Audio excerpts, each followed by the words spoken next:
I'm so delighted to talk about narrative art for several reasons. One of them, of course, because I'm naturally contrary on account of that nursery rhyme, and which had a very profound influence on my developing psyche. And also because people at the present time actually almost never speak about narrative art. They don't pay any attention to it. It's never a part of modern painters' ideas or interests. It's actually looked down on, scorned to a great extent, and it is as far in the background as you could ask anything to be. And then the second reason is that probably 90% of all of the art that's ever been produced by man has been narrative. And I think this is a wonderful combination. You see that right now we act as if as if there weren't such a thing, as if there never had been such a thing. And art which is narrative is criticized and talked about and to a great extent enjoyed as if it weren't narrative. I mean, it's almost completely hidden as an aspect of art. And this despite the fact, you see, that almost everything that's in the history of art that we know anything about at all has been narrative art. And of course, I think the reason for this is obvious. Storytelling is something which is more universal for human beings than any other single activity. It's actually a much more universal desire or need or pleasure or delight than anything, much more than, say, sexuality, much more than even something like eating. You know, lots of people have starved themselves to death. Lots of people don't eat very much anyway. And some people have starved because of a story. So the story was the powerful thing. And in India, the Jains believed that everything was living, every single thing had life, and you had no right to take it. And so the great leader of the Jains starved himself to death, simply because to eat meant that you were taking the life of all kinds of invisible things, bugs and, you know, everything else. And so he had to do without eating because of this marvelous story of what the world is, of what the world is like. And the universality of it is also something which goes all over the world. See, there's nobody, there's actually nobody who doesn't like a story. Old people, young people, all the conditions of man, whether they are, and women and children, old people, young people, happy people, sad people, make any category you want, and they like stories. They love stories. And they both love to tell stories and to hear stories. And it's true for the rich and the poor, the crippled and the strong. Every single person likes a story and likes to tell a story and likes to hear a story. And this has been going on forever. It's actually probably, I think it's safe to say, the oldest art of storytelling. It's the oldest. Some people think that the reason that it existed really, or it came in, or maybe the reason that we survive is because of the story. Because people used to sit around a fire, and the fire kept off the animals, and told each other stories to stay awake, so that they wouldn't fall asleep and let the fire go out and be eaten up. So it had enormous survival value, and it's something which then, I mean, not only as far back as you can go, but right up to the present moment, you see. I'm sure that every one of you in this room today has heard a story, even if you don't belong to that marvelous and special fringe group of people who greet you with, "Have you heard any good stories lately?" And some of you maybe know people like that. And then there's the whole exchange in stories. And of course, I think if anybody made the kind of study that many people like to make and that I would never make, you'd find out that probably 95% of everything that anybody ever said to anybody else was in terms of a story. You think how many telephone conversations. Did you hear about Jean and Henry? And did you hear this? And then, oh, tell me.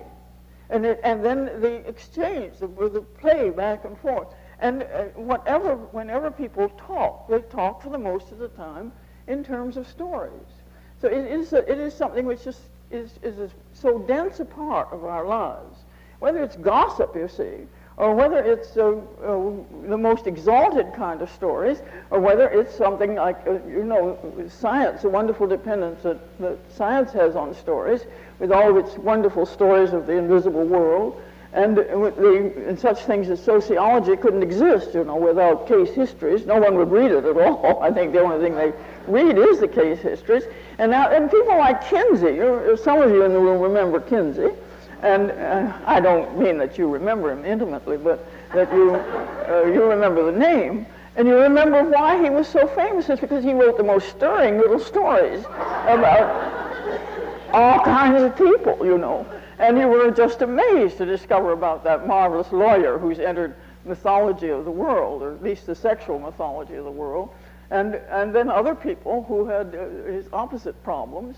But we felt them as real because we got these stories about them. We got the picture of the person and how he was living and so on. And of course, that's true of Kraft Ebing, it's true of any kind of sociology thing, case so-and-so. They're all short stories. They're mostly very bad literature. But that doesn't make much difference. People like stories even if they're not any good. If they're not particularly profound or moving or anything else, they just like them. We just have an insatiable need, urge, constant delight in stories. And that universality and that earliness in our life, and the fact that it continues right to the present day, probably the very first stories were sung or chanted, maybe with some kind of drum equipment or something, to make more, to give a flesh or life to it. But it still is the story that matters. And the extraordinary thing is the power that stories have. See, they have the power to move people to do perfectly extraordinary things. They have the power to move people as literally nothing else has that power. People have been shaken, their lives have been totally changed. You get such a thing as Uncle Tom's Cabin, you see, which is really a very important part of the abolition movement in this country. And it was all over the world. People read it all over the world. And if someone could write now a story of sufficient power and poignancy, sufficient universal appeal about the nuclear weapons, it would have the same effect. That is, it would have an enormous effect of shifting people's experience and understanding, of making them see something in a totally different way, or making them live it in a way that just ordinary speech really can't do. And this is, of course, why all the great religious leaders have always used stories. You see, almost everything that Jesus said was in terms of a parable. It was a story. Who is your neighbor? Well, and you answer by the story of the Samaritan, you see, the Good Samaritan. And it never says, he was my neighbor, or your neighbor is somebody you're really nice to, even if you don't know them. It's by telling the story, the thing is brought into reality, and in a way that otherwise it really couldn't be. And of course the great Hasidic stories, which are the whole illumination of the spiritual life, is through stories, is through the exact right story. And of course that's not just in the great matters, the matters that are very difficult to talk about, are very difficult to explain about, are made clear with stories. Things like love and things like the spiritual life and things like your neighbor. What the meaning of these things can be made clear by stories and really by nothing else. And that's why they've always been used, because it is the way to talk about something which otherwise really can't be talked about or can't be ever made as clear. So that power of the story is one of the things which attracts us to them and which makes us constantly want to hear them and constantly want to tell them. And that, of course, is the enormous value that stories have. They are so valuable, not only, and not in any sense that people have to say this is valuable, but simply that people know its value so much that the story can make a society put all of its energy, all of its money, all of its time, all of its passion in a story. And it will inevitably just draw all of its resources into telling this story. And it may be this story, it may be a religious story, it may be a secular story, it may be, but something which joins the society in the delight of a story and in the instruction that a story can give. And this happens, of course, all the time. It has always happened. It is the source of most works of art. And the more expensive, really, the more likely this is to be true. And the value of a story known by the society also measures the society or condemns it. The great stories of the world, the stories of Christianity, of Buddhism, stories of the mythology of Greece, all of these illuminated life and gave it the kind of meaning and the kind of excitement and the kind of reality that nothing else can give it. And that value is really has always been recognized. Now, the extraordinary thing about stories is we don't want new stories. We don't mind new stories. But the old story, told in a special or a new way, is the thing that we love best of all. And you can see this, you see in our own society, for heaven's sake, how much money is put into telling how many stories on television. How many people listen to the soap opera? How much does that cost altogether? You know, it must cost as much. I know that one single performance of something like Dynasty costs over $1 million just for one time. And that's, you see, if you add that all up with all of the soap operas and all of the endless, and the fact that people willingly, delightedly pay huge sums of money, enormous sums of money, to support the stories, which, you know, people say, oh, but they're the same old story. Of course they're the same old story. I mean, you can't be introducing some new story and have everybody delighted by it. They're exactly the same. And it's because there's, now we always say that about children, don't we? You say that the child will not let you change a word when you're reading before they can read. When you read to them, and they are furious if you skip a page or skip a line or don't read it right, you know. Because right means exactly the way it was done before, exactly the way. And we all have this quality into our storytelling business. We want it to be exactly the same.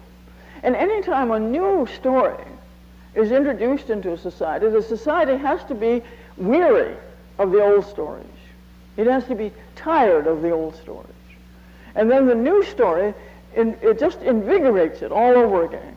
And then you have this great, tremendous outburst of art, of painting and sculpture and storytelling and drama and dance and everything. But you see, the only way that you can tell a story is with words. You can't tell them with anything else.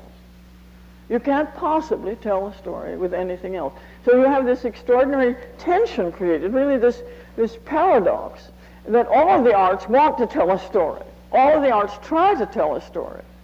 But they cannot tell a story. What they can do is remind you of a story. If you don't have words, you cannot tell a story. You can only tell something very simple, right? Extremely symbolic, simple thing. Then you can do it with gesture.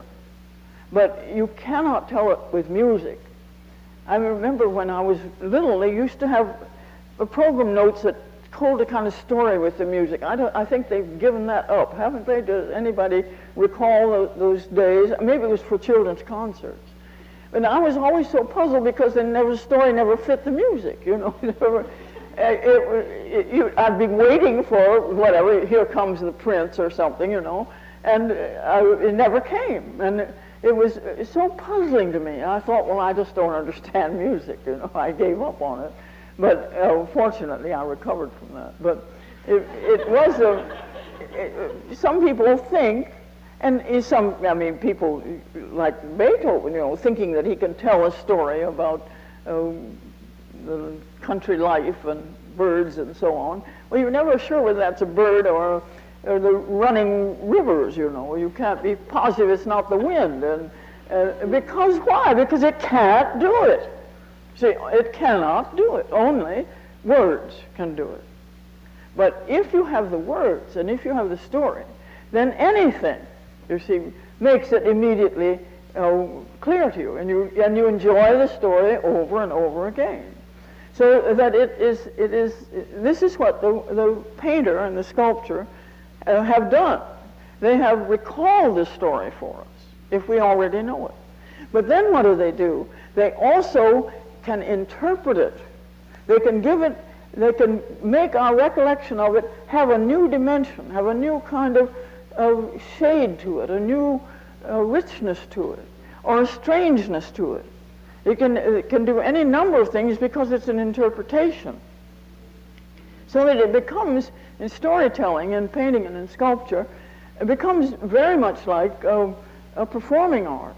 As it becomes something which you judge, which you actually measure or judge the painter by what degree of comprehension, what degree of spiritual interest, power, what degree of psychological subtlety he has, because you know the story. And so what he's doing then is his revelation to you, if it is, of this particular dimension. It's the same as with, say, something like Hamlet. What does the actor do? See, the actor doesn't invent new words. He better not, in fact. He, in fact, better stick right with the script. And yet, why can you go to 2 or 3 Hamlets, you see? It's not to hear the story. It's not even to hear the marvelous literature or poetry of it. It's to see how this is interpreted. And of course, it's terribly difficult. I think you can get some grasp of that. Imagine, how awful it would be if you were trying to play Hamlet and you had to say to be or not to be. And everybody in the audience is saying to be or not to be, in their minds over when you start this soliloquy. And then how can you make that fresh? How can you make it poignant? How can you make it what it is even? Because it's so worn on the edges that to revitalize it takes enormous power. You could sit up in your room and practice saying to be or not to be. But any of you, to see if just one word, one sentence you could make that had real power to it from that power. And I think, you'd about go crazy doing it too, because it's unlikely. It's unlikely. It's not impossible, but it's unlikely. Because even actors who have spent, forever trying to do this can't do it. So our hope of doing it. And the same thing, of course, is true in music. If you go to hear somebody play something in a concert, it isn't that they're going to play it right. They're going to, if they're going to do it so that it means anything, they're going to do it interpretively. They're going to make something out of this sonata that you really hadn't heard before. And all beneath it, all of the technique, all of the every proper note, everything like that, all of the physical actuality of it is already known. You expect that to be. You know that that's what it's going to be.